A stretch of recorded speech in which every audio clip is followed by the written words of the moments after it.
Thank you, Madam Chair. First of all, if you're watching this, I want people to be a little diligent. If you are watching this, you probably have the ability to look up federal medical assistance percentage, FMAP, as we call it. Medicaid is jointly funded between the state and the federal governments. Now, that's one of the key facts that the Democrats aren't telling you. And just factually speaking, it's jointly funded between the state and the federal governments. And there won't be anybody pushed off of the Medicaid rolls unless the states decide to push them off the Medicaid rolls. They're just making stuff up to scare you. Now, as far as the deficit under President Trump goes, I looked this up. One of the votes you talk about had 6 no votes in the House and passed by voice in the Senate. There are 2, Chip Roy and Andy Harris, are the only 2 no votes on that piece of legislation that are still here, not just in, it was $2+ trillion in spending. But I don't understand the Democrats' criticism of a piece of legislation that they voted for. I mean, it's just pure hypocrisy. It is the definition of hypocrisy. Now, I will tell you, I think we spent too much money under COVID, and I think hindsight's 20/20. But just factually speaking, under Donald Trump, every one of the deals that he did under COVID was done in a very broad bipartisan manner. And if I'm not mistaken, they all passed under suspension. That's correct. In the House of Representatives. That's correct. That's correct.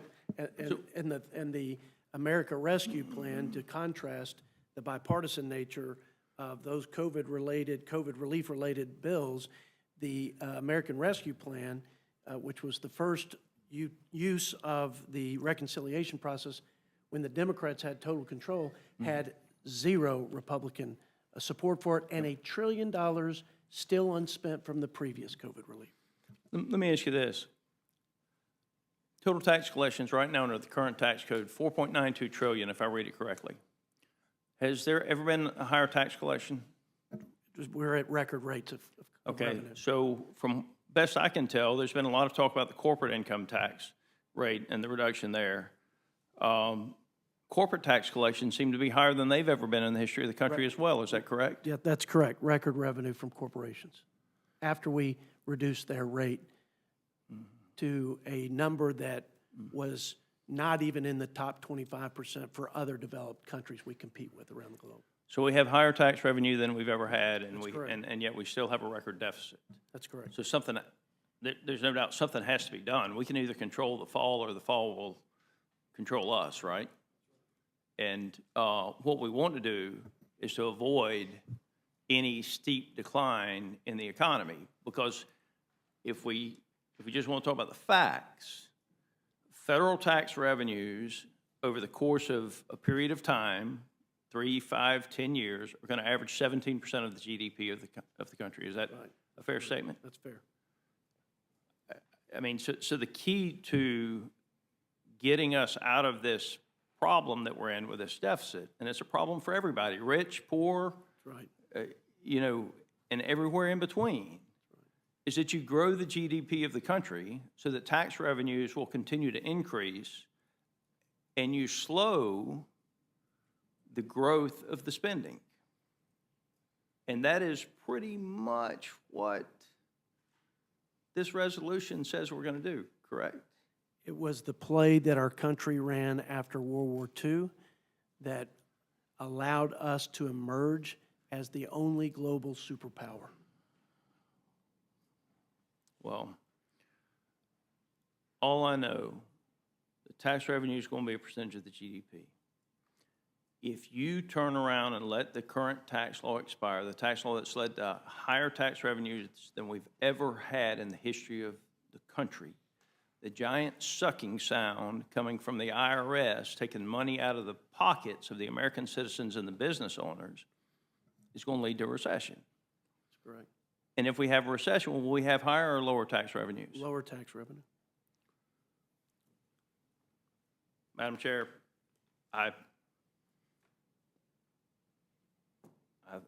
think I learned just the economic facts back in high school and maybe expanded on them a little bit in college, but I don't understand what the confusion here is. We have higher tax revenues than we've ever had in the history of the country. We still have an almost $2 trillion deficit. If we continue down this path, it's going to be a train wreck that is going to bankrupt virtually every American. We cannot allow these tax cuts to expire. And undermine the sustainability of every government program. Whether you're for it, whether you supported it, every government program from farm bills to infrastructure to Medicaid, every program is in jeopardy of being undermined by a sovereign debt crisis. And Did Texas have a surplus this year? yes, sir. So did Georgia. I think well-run states have a surplus, and I think that those state legislatures who have to balance their budget, just like we should, will in a bipartisan manner make sure that their people are taken care of, even if there is a small increase, a slight increase in the FMAP percentage that they would pay. And with that, Madam Chair, I yield. Thank you, Mr. Scott, and thank you for your economics lesson. Mr. Griffith, you're recognized. Thank you, Madam Chair. Mr. Chairman of the Budget Committee, I've been listening today. I appreciate your testimony. And I keep hearing all these scare tactics about us starving children and this, that, and the other. We're just trying to get a little bit, I think you said 2%, or maybe it was Mr. Roy said 2, maybe 2.5% cut in what we're spending across the board.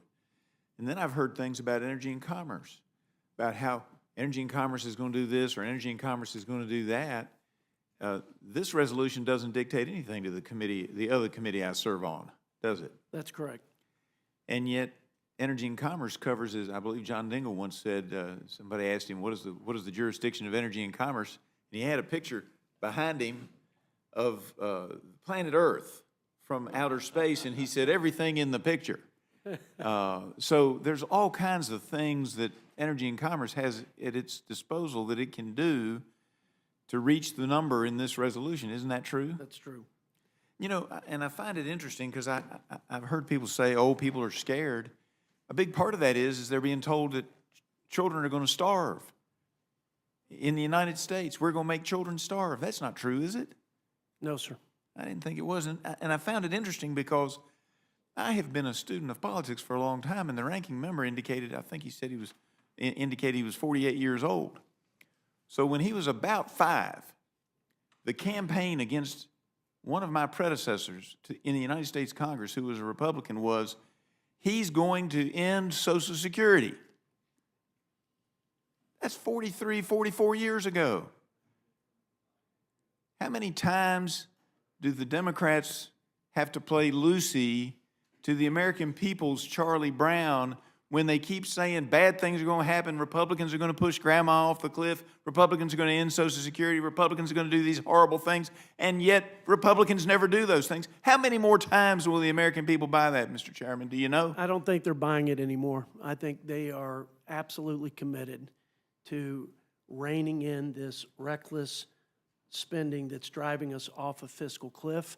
I think they want to keep more of their money. I think they saw a bunch of that money in their budget burned up from the 21% inflation tax, and I think they're offended. They're offended that there aren't more American representatives and leaders for this great country that would take care to steward their dollars so that we could actually have sustainable programs for the most vulnerable, and instead having money siphoned off for people who are in this country illegally. That was a unilateral action by President Biden. And I heard my colleague and friend, Mr. McGovern, talk about how many people are working in SNAP, and he was rightfully proud of the fact that some people in SNAP are in fact working. And yet, there's no requirement for able-bodied, healthy adults to enjoy the blessing and dignity of work in Medicaid, but not one Democrat has mentioned that. I would tell you, to my colleague from eastern New Mexico, we share a border and we share culture and values. And the values of our God-fearing, freedom-loving, hard-working farmers and ranchers expect in their generosity in return for able-bodied adults to be working. They know what it does for the human soul, not just the budget and not just our balance sheet.